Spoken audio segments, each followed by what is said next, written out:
Hello guys! Araw na ito ay Sabado at tayo magtutupi ng mga nilabhan nating damit.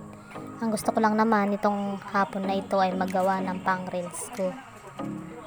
At magawa ko ng video para may i-upload lang. Pero merong isang magbibigay ng iskandal dito.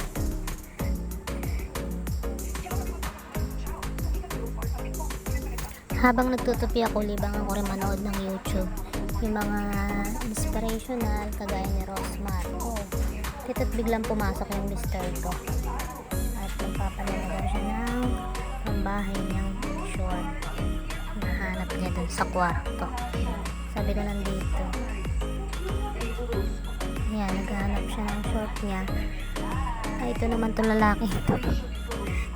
Hindi ko naman alam na dito na lang pala siya biglang magagawa ng iskandal niya. Oh no, oh my god, nagulat ako. May video ko doon.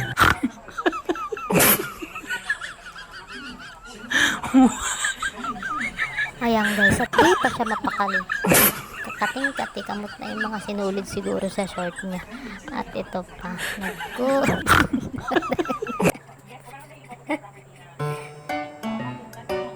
sorry naman papa, at bigla kang umiksena sa aking pang reels. Kaya pagkatapos nitong video, tawan-tawa kami pinanood niya yung video niya. Kaya upload naman at i-upload ko daw.